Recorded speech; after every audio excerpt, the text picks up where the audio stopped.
Well, this idea of not. Welcome back, everybody. We survived the first week of the new president, and you came back. That's good news for me. Let me share some bad news. So hopefully you read about this. John put out an announcement.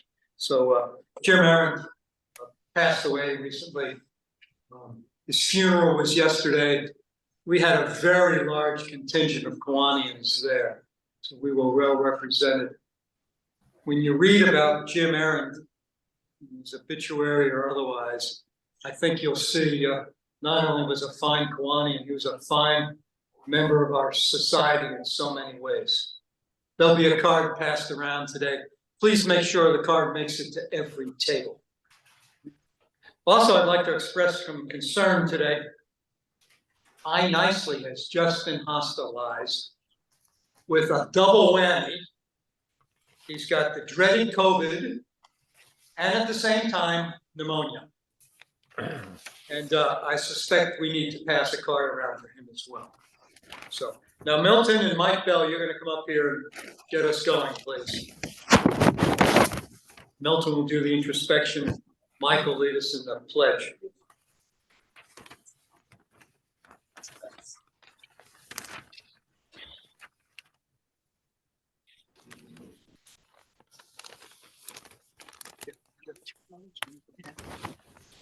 Good afternoon, everybody. For this introspection, I had to put my shades back on. I've been gone for about a month. And one thing that's been going on since I've been going on is my 49ers. So for all you Cowboy fans out here, I do apologize, but I don't. Speaking of powerful things, JC, which your Cowboys are not powerful, it was kind of proven this week. There are some powerful statements that can actually start your day. And I want to share those things with you today. Lionel Messi says, I start early and I stay late, day after day, year after year. It took me 17 years and 144 days to become an overnight success. We don't know who did this one, but it says, don't practice till you get it right. Practice until you can't get it wrong. May the best day of your past be the worst day of your future. A ship is safe in harbor, but that's not what ships are for. William G.T. Shedd. A mind that is stretched by a new experience can never go back to its old dimensions. Oliver Wendell Holmes Jr. C. Joy Bell, I don't know what the C stands for. It says, the only way that we can live is if we grow. The only way we grow is if we change. The only way we change is if we learn. The only way we learn is if we are exposed. And the only way that we're exposed is if we throw ourselves into the open.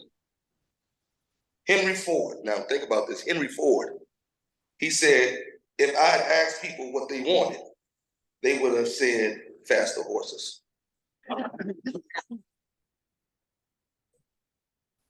That's a good one right there. Shahir Zag said, a tiger doesn't lose sleep over the opinion of sheep. Two more. Kindness is a language that the deaf can hear and the blind can see.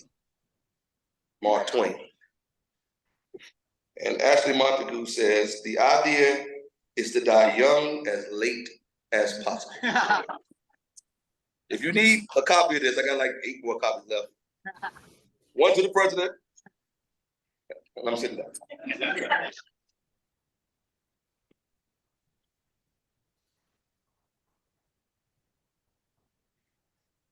Please join me in the pledge to our flag and country. Pledge allegiance to the flag, United States of America, to the republic, that one nation under God, indivisible, liberty and justice for all. Thank you. Please be seated.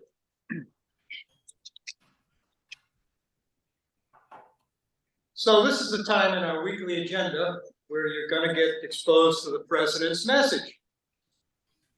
Last week, my message was about what? Being delighted. Being delighted at being in this group of people. Today, let me put up the graphic on the screen. Hold on. Oh, it's not set up. All right. No graphic. Today, I want you to know when I step back and look at our Kiwanis Club of Roanoke, I see a grand old mansion. Picture a grand old mansion, right? It has many doors. The huge building I see is 104 years old.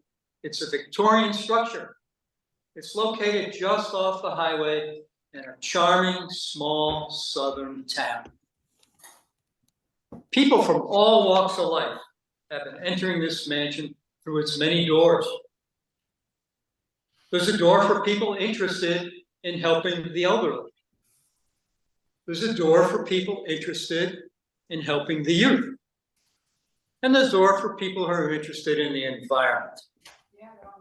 There are doors for businesses, nonprofits. This mansion has doors for government, has doors for people who want to network, people who are here for fellowship, and more. And every one of these doors leads to opportunities for civic engagement. What a wonderful old 104-year-old mansion it is. However, as is the case with so many small southern towns, things have changed. The new highway that was built, bypassing the town, means that fewer people come to the mansion. The welcome signs for the mansion, they don't get noticed as much as they used to. And the people in town, they just don't seem to be as interested in stopping by. Consequently, visits to the mansion have declined. There used to be about 250 people visiting this mansion. Now, only about 150 stop by. Now, in a survey I conducted here in Roanoke not long ago, I learned that only 4% of the people in Roanoke know anything about our Kiwanis Club. Only 4%. We're a surprisingly well-kept secret. So I wonder what the future of this grand old mansion will be. I wonder if the same things that contributed to the success of this grand old mansion will be the things that sustain it for the future. Or I wonder if this grand old mansion will follow the path of so many other grand old mansions and gradually decline. I sure hope not. Now, since hope is not a strategy I plan to follow as your club president, I'm announcing my presidential theme. This theme has been at the center of much of what I've been doing the past couple of years here in our club. It explains what and how I did in running KPEG. This theme is centered on the lack of membership growth we've experienced for the last decade. That's right. For the past 10 years or more, this club has been stagnant. We have not grown in membership. This theme is centered on getting our grand old mansion noticed more. Noticed to the point of putting us on a path for future membership growth. The theme is something I'll be looking to have each club member help me with, each officer, each board member, each past president, each committee. The theme is outreach. Outreach. Let's reach out to the community every possible way and get noticed more and grow our membership. So say it with me now, outreach. Outreach. Thank you very much.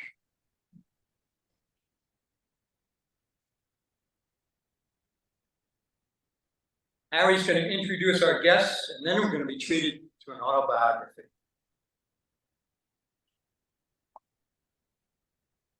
Good afternoon, Harry Zuloff, and as part of the welcome committee, we have, I need to introduce our guests today.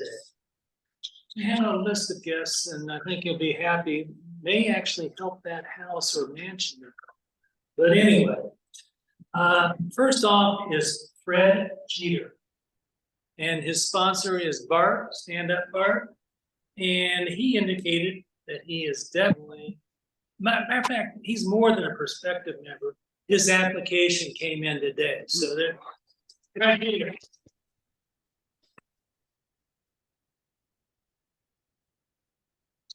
And she's gonna have to apologize. I have to apologize. Maritza, I'm sorry, Steele, please stand up. She is with Shim, and she's with Hollins University. She's here to listen to this speaker today. She said yes, though. She might be the prospective member. Okay.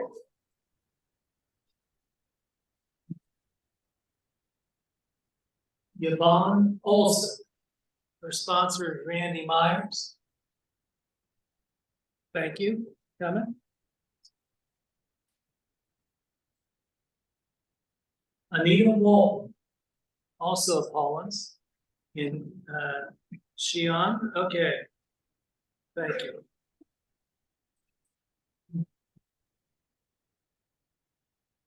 Steve Lehman, also Hollins. There he is. Okay, right there. And Bettina Mason. And her sponsor is Milton Hardy. He's the new independent broker with Mason Insurance Solutions, and she says that she's a prospective member. So welcome all. Yay.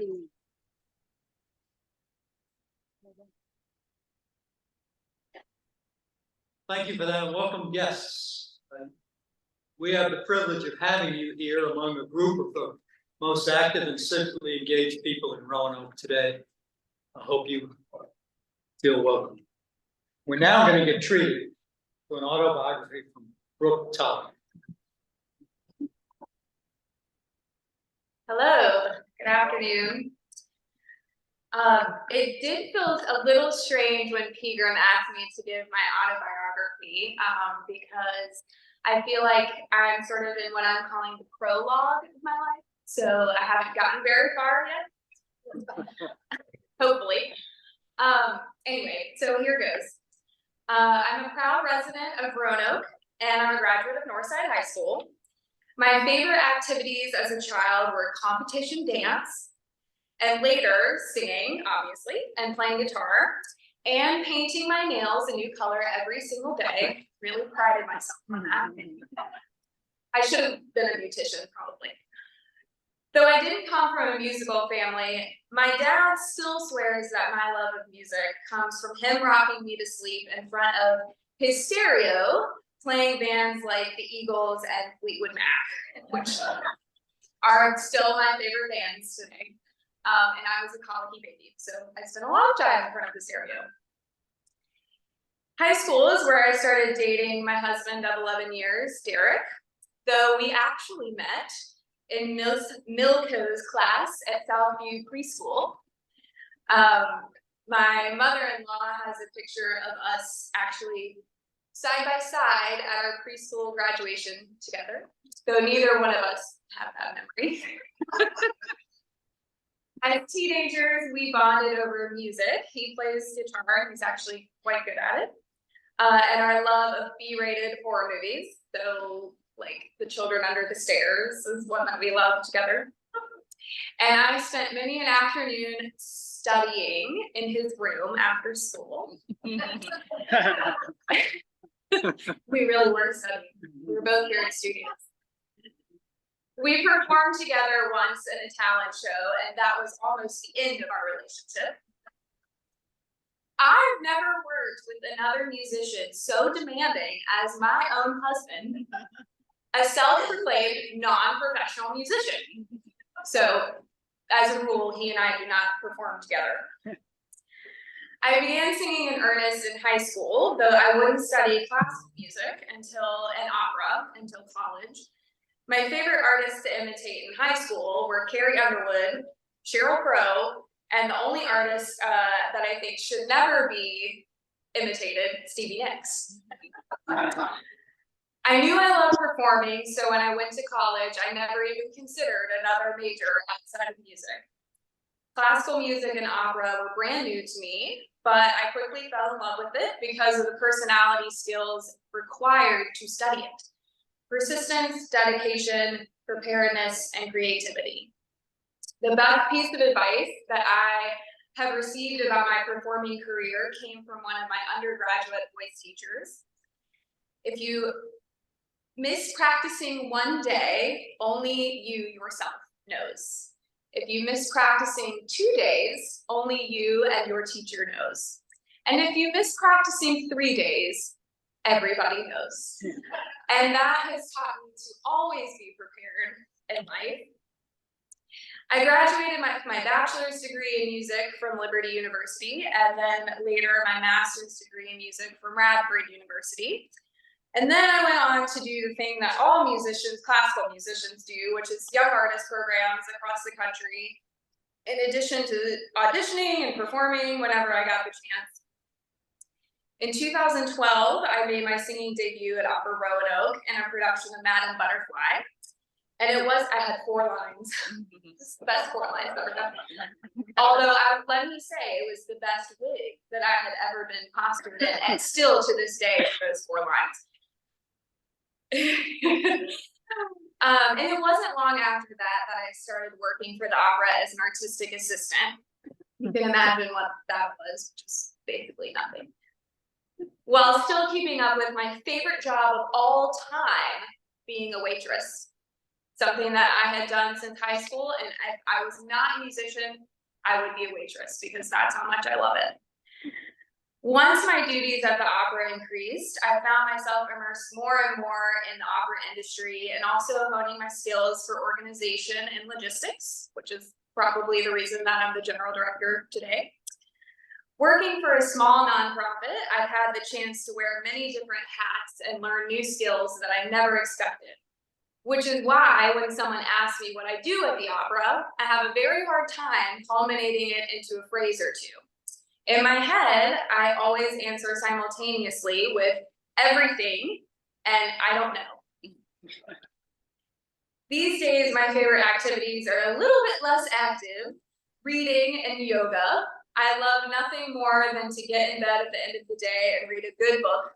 And my favorite places to visit whenever my husband and I are traveling are used bookstores. I think we visited like 100 across the country. I still practice singing every day and perform quite a bit, both for the opera and for other events and productions in the region. You might have seen me around. And while I'm still dedicated to my work at Opera Roanoke, I know this coming year will look very different than anything I've lived through before. Derek and I will be welcoming a baby boy in February. And that will be the part of my life that I labeled chapter 1. Come back. We're going to correct one thing you said about you and your husband performing together. Back during the pandemic, our club put out a number of videos, light-hearted videos. They're all on the club's YouTube channel. One of the favorites are you and your husband performing together. Thank you.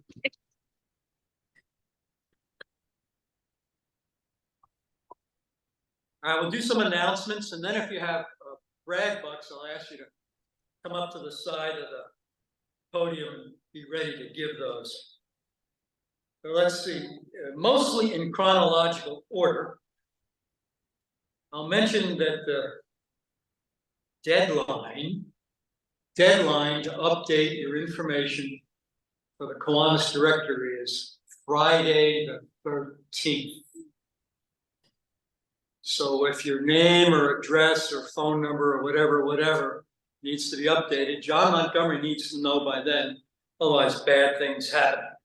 So, now, next week on Monday, the Environment Committee, run by Dave Perry, is going to meet on Zoom at 12:30.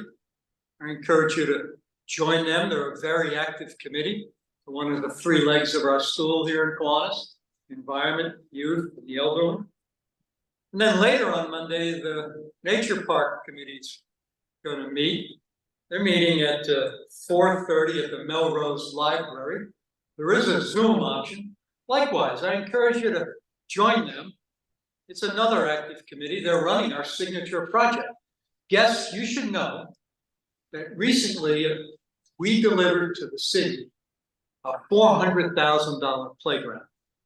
And now we're working on an $800,000 nature park, which we will donate to the city. Sherry Hartman is sitting right over there. Don Witt is sitting right there. And presumably Rube Cutler is on Zoom. Those are the three leaders of that project.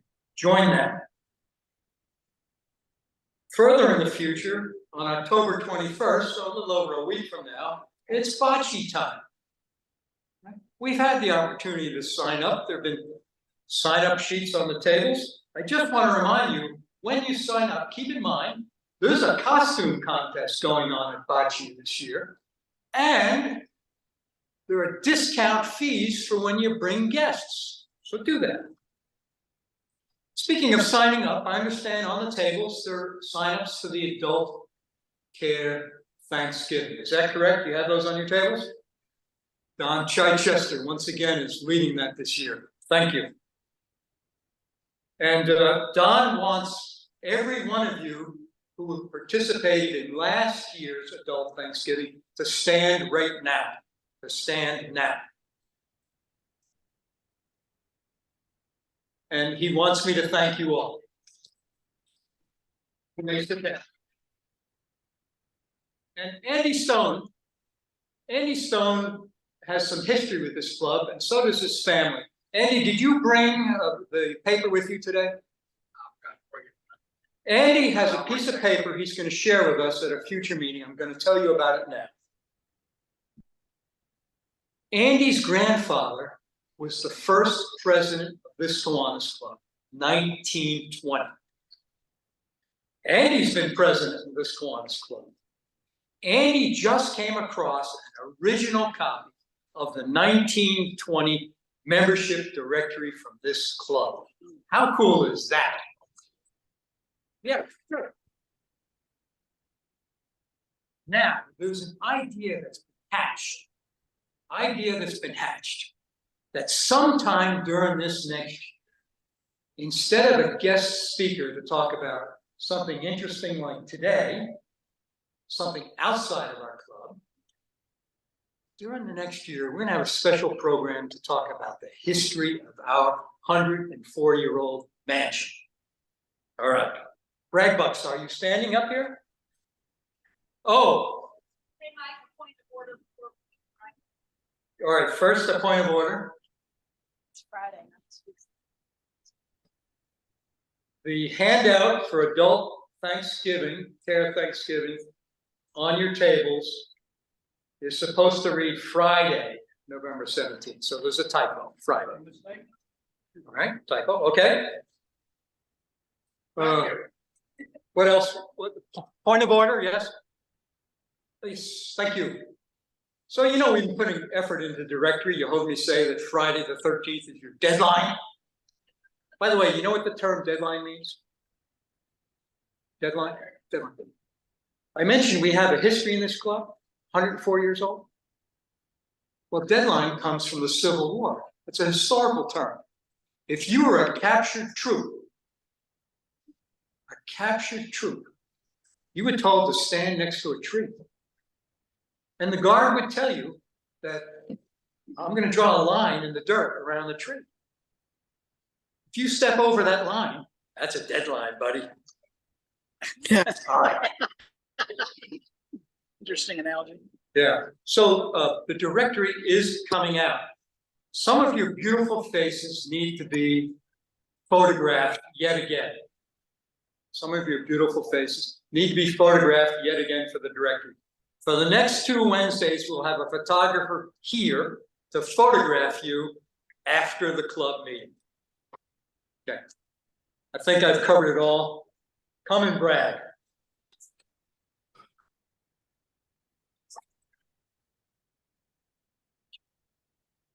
I'd like to brag on Steve McGraw today. We all know Steve is an enthusiastic and stalwart member of our club, but I'd like to recognize an act of kindness and appreciation that made my wife's day.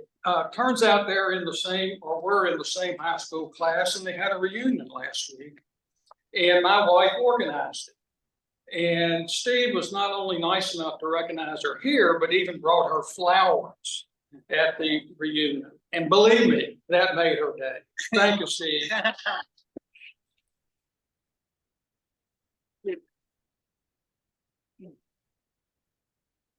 President. Good afternoon to all of you. My brag today is on a friend who just passed away. Kiwanis and Jim Aaron. Most of you knew Jim Aaron, and he was a good friend. When Jim was president, Alex was president-elect, and I was president. So we had an opportunity to spend several days in New Orleans together. And we got to know each other. I got to know Jim, Jim got to know me. We had a great time. One night downtown, Jim said, I'm gonna take you down to Bourbon Street, but I want you to keep eyes straight ahead. And after we got there, I had a good idea what they meant. We had a great time, but I will say this, got to know Jim. Jim was actually a man of faith, believe it or not. And a few days ago, when Jim passed, I really believed that the Lord sent an angel to him and said, encourage the family to give him a good funeral on the 10th of October. But his spirit, bring back to me. Bless you.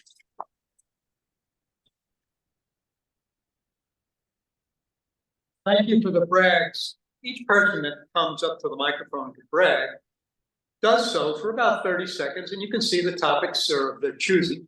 And then they donate a little money, and all the money they donate goes to the Kiwanis Foundation. So thank you all for that. So it's now my pleasure to have Xian come up here and introduce today's speaker.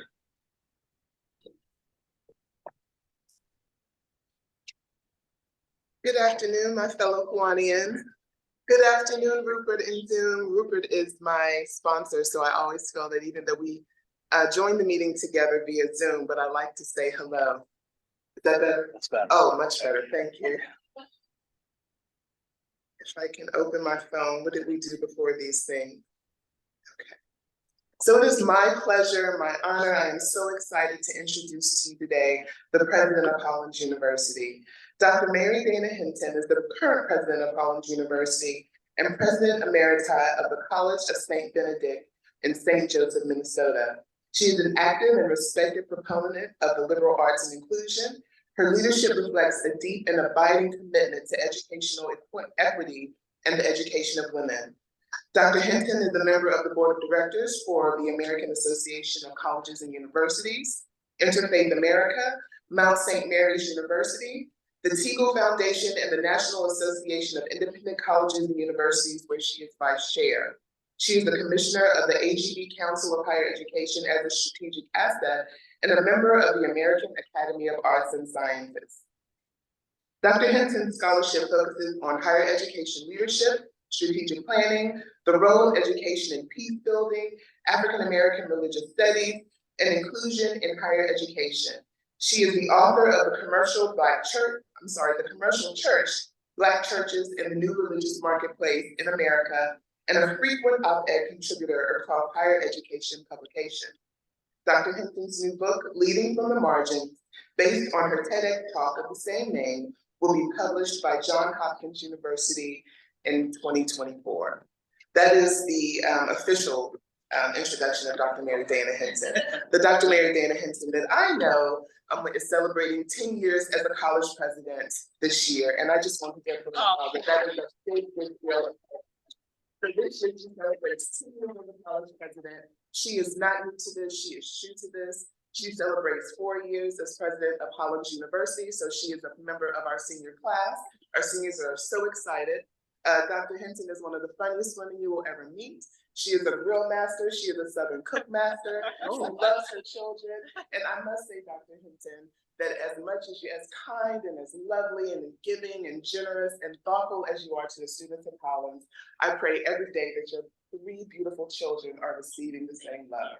So my Kiwanis family, it is my pleasure to introduce the 13th president of Hollins University, Dr. Mary Dana Hinton.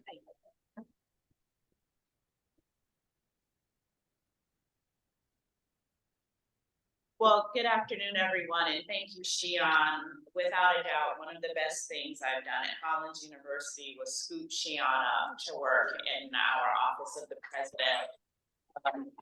Shion is one of those folks who takes care of you in ways you don't even see or know about. You just know your world is a lot better because she's by your side. Shion's the secretary to the Hollins Corporation Board of Trustees.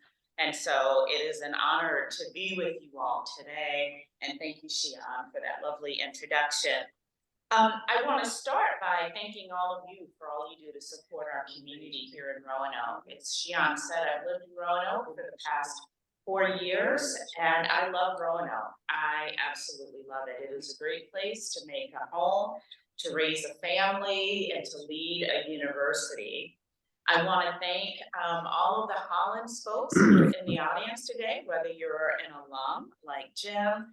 We have a couple of our VPs and Maritza, who oversees our outreach to the community here. There may be an alum parent or two in the audience, so I'm glad to see you. I also want to acknowledge if any of my fellow parishioners from St. Andrews are here today. I want to say hello on 7:30 Sunday morning, so it's good to see you. And the last thing I'll say by way of gratitude and welcome is please know that each of you have an open invitation to visit us at Hollins University. We were locked down pretty tightly during COVID, but we are open now, and I hope that you'll come visit us on campus out in the county. So I want to start by telling you a little bit about myself before I get to some conversation about Hollins, and I hope this will be interesting to you throughout. But I have to start by confessing that I am always a bit surprised when I find myself at the center of an activity as a guest speaker or an invited speaker or someone giving the keynote. Now that may sound weird because since I've been a president for so long, I've given hundreds, if not thousands of speeches. So you would think I would be used to standing behind a podium with, dozens of eyes looking at me, but I still am always struck by being in the center of an event. And the reason for that is that my life, my learning, and my leadership are all in the margins of our society. Originally by birth and now by choice, I've become to believe that the margins, that place where people who may be deemed unworthy or without value, that place where they are relegated, that's my genesis. That's my origin, my shelter, and my place of nourishment.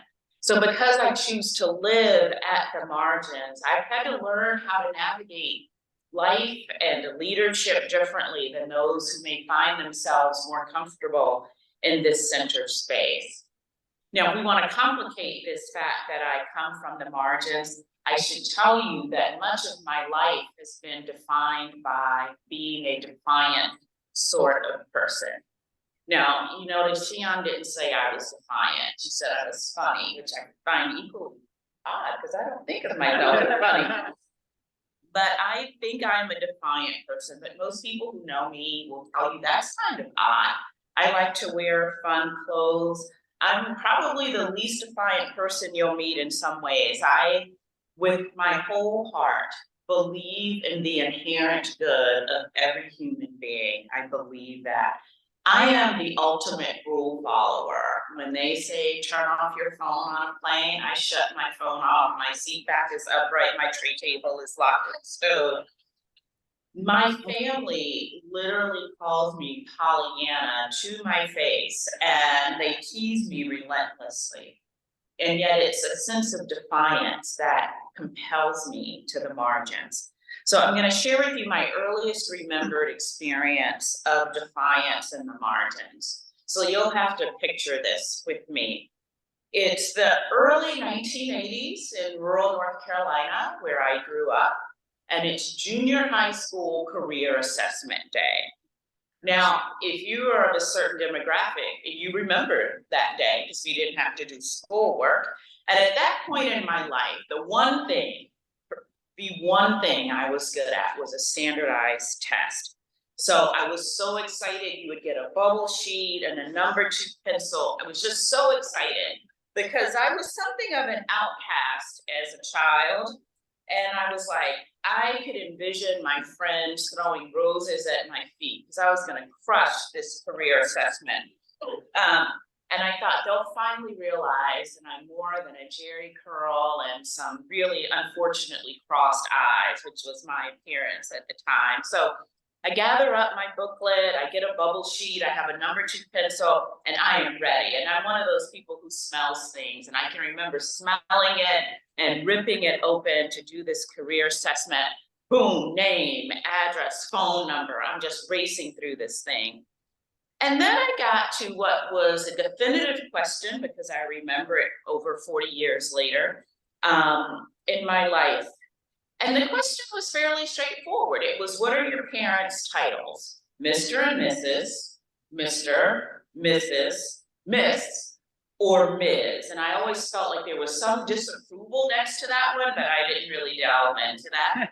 And then the last one was Dr. and Mrs. Those were my choices. Now, let me be super clear. The actual answer was so very easy. My mother, her name was Susie Ann Hinton, but my mother was proudly Mrs. Robert Hinton, even though my father had died a few years before I had this experience. If you looked in the Henderson, North Carolina phone book, we were listed as Mrs. Robert Hinton. So I knew intellectually that Mrs. was the right answer.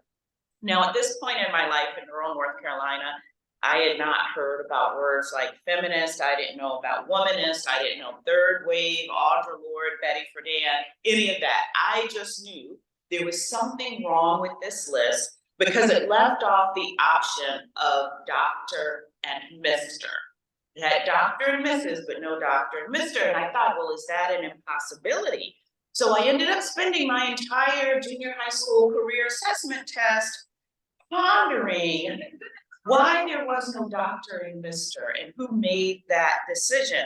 Now, I will tell you my career assessment results were less than stellar. It certainly didn't say college president at the end, but it was then at that moment in that classroom in rural North Carolina that my spirit of defiance was born. Because I realized eventually it wasn't about the form and who cares about the titles.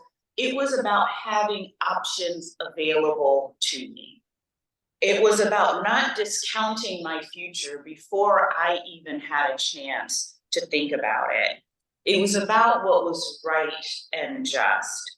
And it was that moment that really began to define my process of self-understanding as a woman. It was that moment that has led me to now lead 2 women's colleges, to be that person in a room who will always say women's colleges have a role in our society today. It was at that moment that I realized the expectations for women were different, that we were largely defined in comparison to men. It was at that moment, and I didn't have the language for it then, but that moment when I began to think about the margins being defined in comparison to the center. It was in that moment that I learned that as a woman, I would be asked to define myself against what society expected of me. That as someone from the margins, I was being taught to define myself by the center. I knew then that that was not what I wanted for my life, and my defiant soul hasn't really looked back then. Now, had I known then what I know now, I would have known that the laws of intersectionality would demand that another moment of self-definition couldn't be far behind. So I grew up poor and Black in the rural South in the 70s and 80s, and it wasn't always the easiest experience. So my deepest desire was to understand how I could construct a space and a place where I could just be me, where I would be enough for the people around me in my community and outside of my community. And I will tell you that as a college president, the deepest yearning that I hear from my students and all the young people I have a privilege of serving, regardless of their demographics, is that they want to find a place where they can just be themselves. I hear that over and over and over again. When we hear about the mental health crisis among young adults, it's young adults crying out to find a place where they feel as if they are enough. Now, today, I know that space was in the margins and that I wasn't alone, and that's why I stay in the margins right now, to invite those who want to feel that they are enough to stand with me. So in 10th grade, my second experience with this came along. I had gathered up the courage to go ask my high school guidance counselor to help me think about how I could go to college. My mother had told me, you have to go to college. That's our only way out of poverty. That's our only way to change our trajectory. So I was instructed by Susie Ann Hinton to go talk to my guidance counselor. And even now, more than 30 years, closer to 40 years later, I can picture that moment standing in the office. I brought a lot of energy, I will confess, into that meeting as I was excited to do what my mother told me to do. And the one thing that I really recall about that meeting is that I was a little bit taller than the guidance counselor, and so she had to look up at me to make eye contact. And as she made eye contact, she told me that Black women don't go to college. She said that college was not an option for me. She told me essentially that my place in the world had been defined by others and that it was my job to simply accept that place. She didn't want me to dream of something more. Her purpose was not to help me envision my success or pursue my success. In that moment, I guess she felt her job was to make sure my success was small and my hopes even smaller. Her goal was to conceal opportunity for me and to make certain that I didn't think, much less expect, that I could move beyond my current circumstance in the world. In that moment, her goal, as she looked in my eyes, was to reduce me. And I will tell you that for a few moments, days, weeks, months, and years, she was successful. For too long, I internalized some portion of what she said to me, and I doubted myself. For a very long time, I read that encounter as a failure on my part, when in reality, the failure was hers. She simply couldn't imagine me, a woman from the margins, succeeding in the world. And yet, even as she spewed her vitriol, I turned to some level of defiance amidst all of that doubt. At that moment, I knew I had to go to college. I had to prove this person wrong. And I didn't know how, and I didn't know where, but it was defiance in the margins that propelled me forward. So throughout my life, I have chosen to defy what the world set before me. I think the world has limited expectations for lots of folks, for women, for poor people, for people of color, for recent immigrants, for the elderly. There are low expectations, but we need to defy those expectations every day. But here's the thing that I learned standing in the margins, which is that you cannot defy expectations or be defiant in the margins alone. My defiance was done with my mother, who never gave up hope that I would get a college education. She sent 3 girls to college, though she herself only made it to the 8th grade.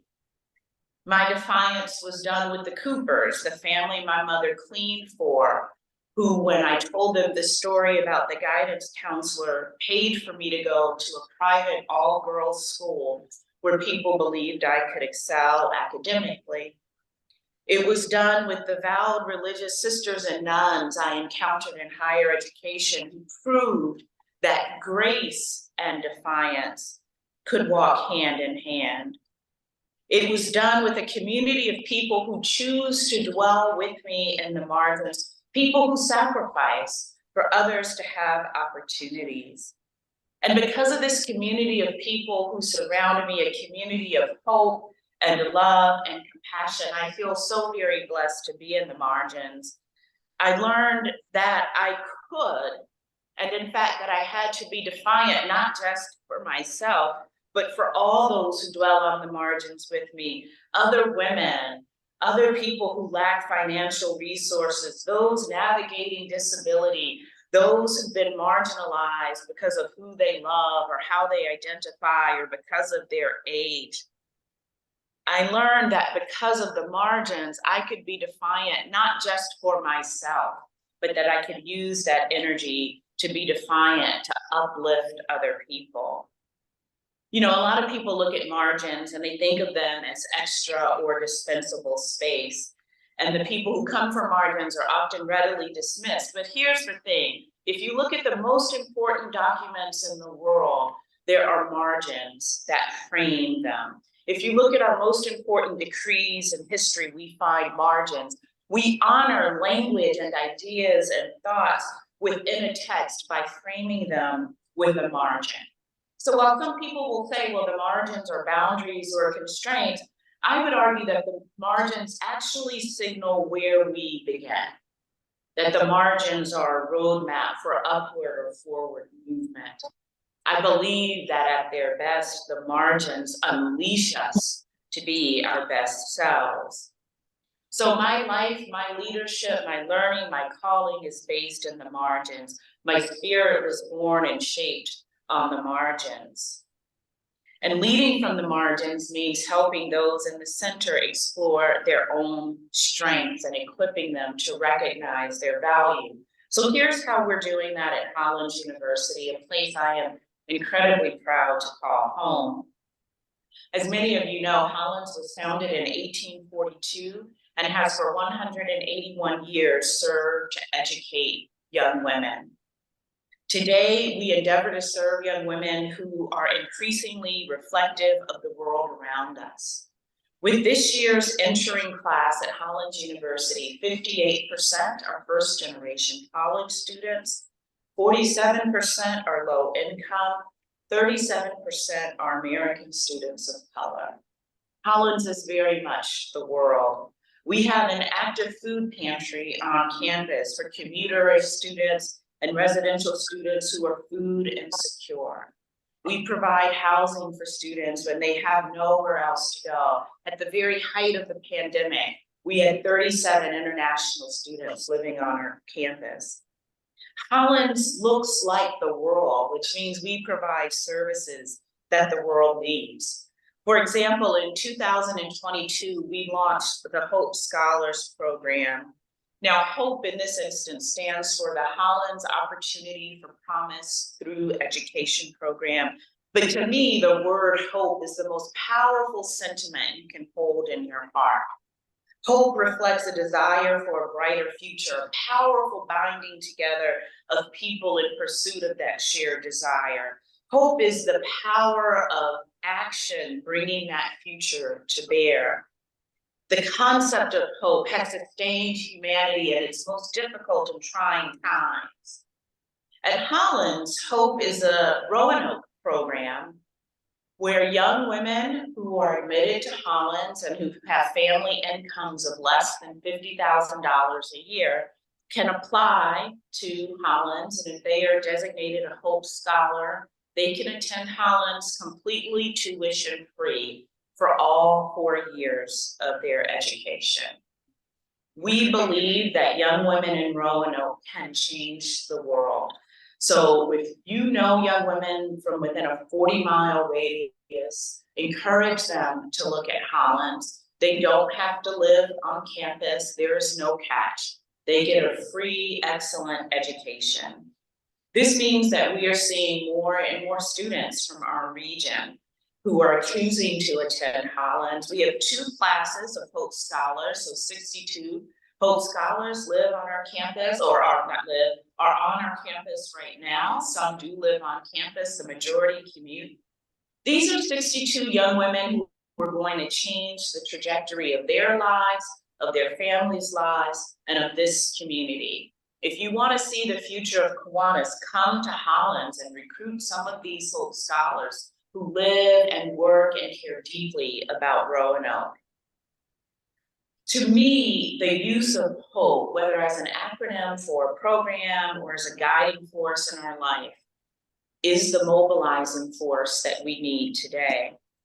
So as a leader from the margins, I believe that my most important work is to be a convener, conveyor, and conduit of hope. It is my obligation to not only deploy hope, but to share and enhance hope as our most powerful weapon.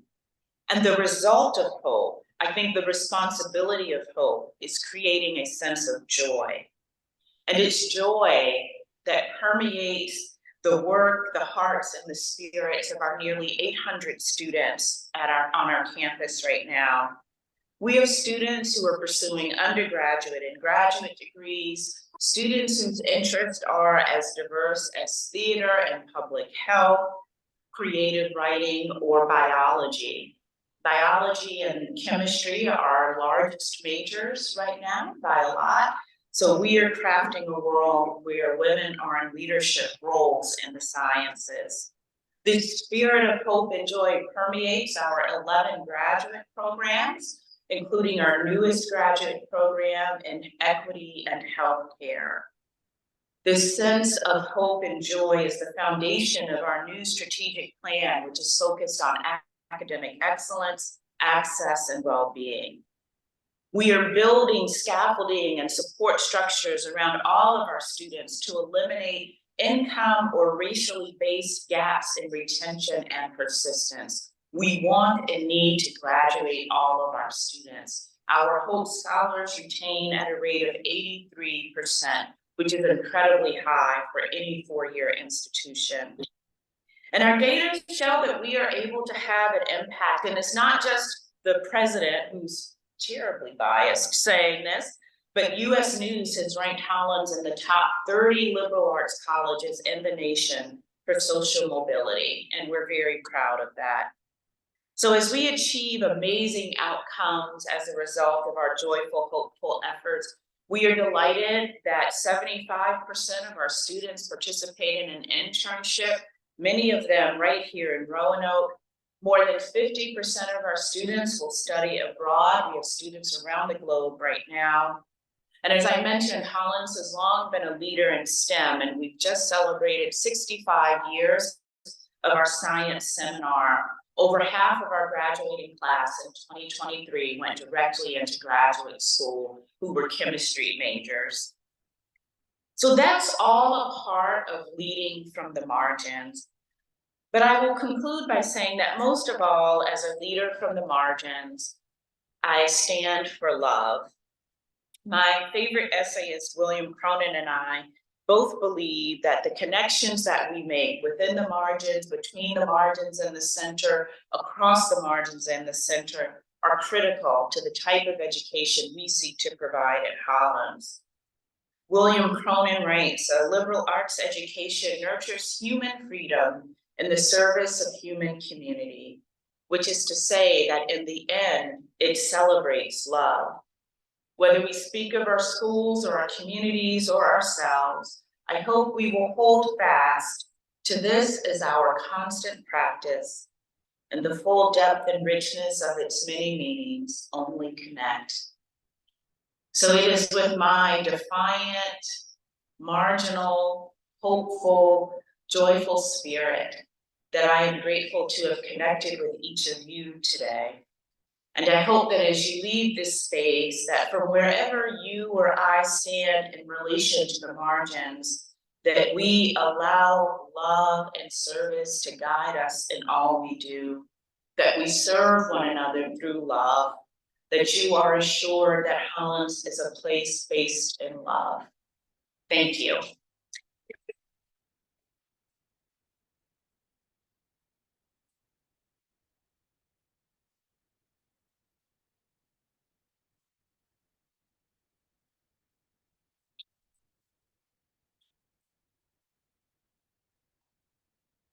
Thank you very much. The word that comes to my mind, in addition to the words you've spoken, word that comes to my mind after hearing you speak is compelling. Oh, Thank you very much for Thank that. you very much. Now, it's our privilege to offer, to provide an honorarium.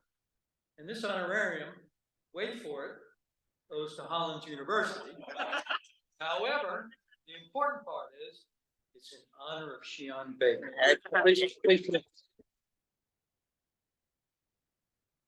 Thank you. That means a lot. Thank you very much.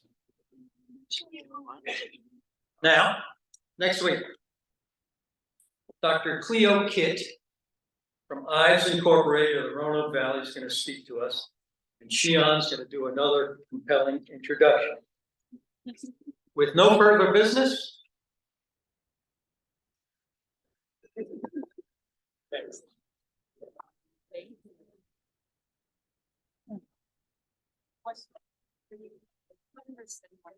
It's the right word. Oh, thank you for getting us back. Like your brag. Yes, I just noticed on your brag. It's about Steve McGraw, not your wife. I'm just saying.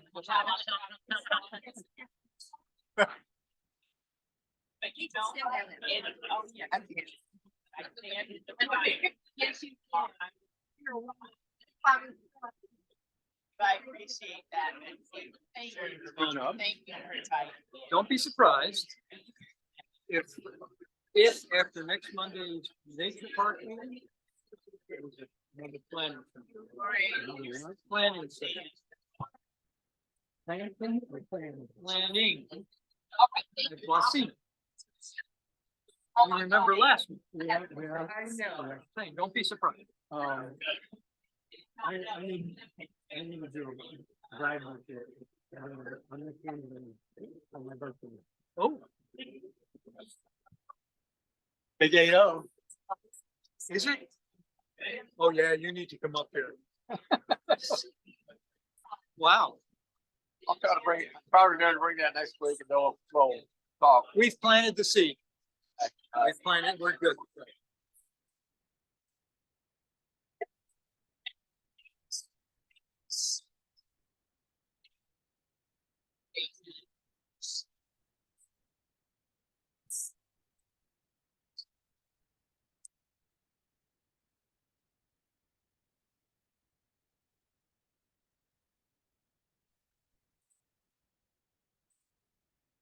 Was compelling, wasn't it?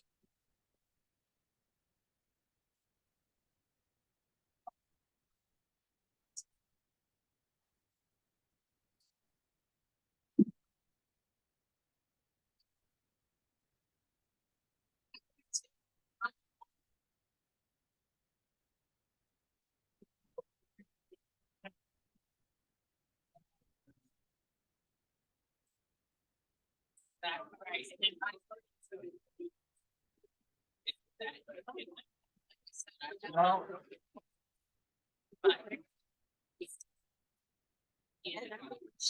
None.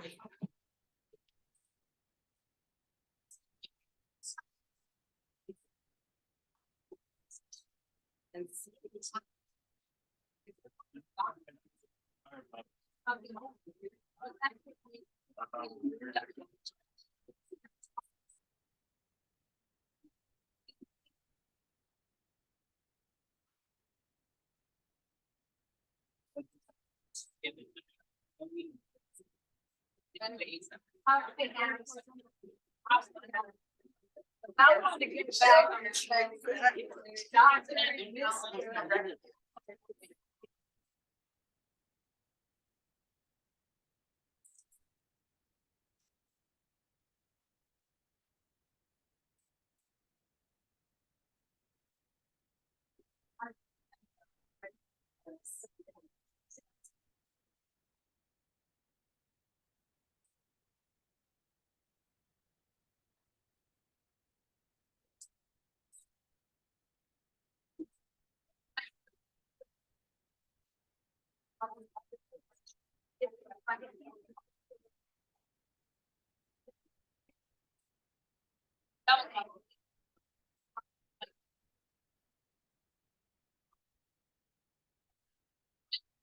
Can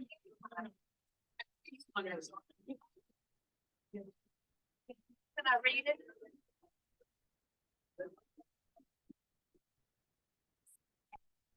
I got it. Yes.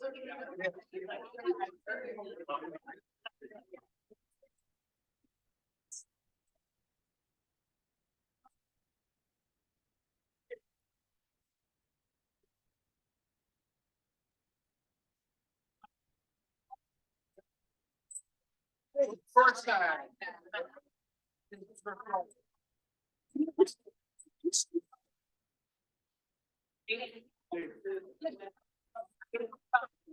Yeah, I know.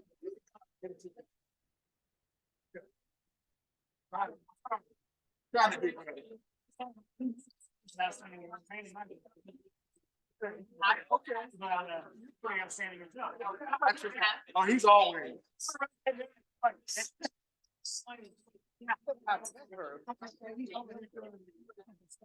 You know his legend?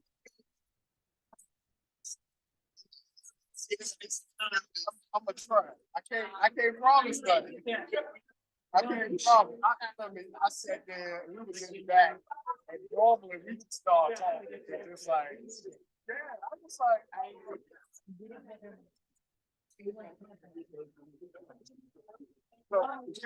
if you don't have this.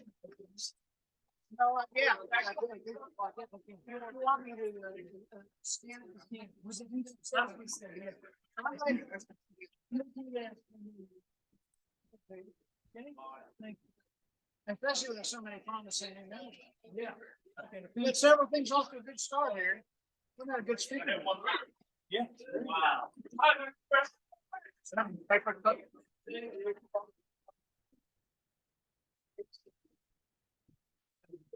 Oh, that's all right. I don't have any on hand, but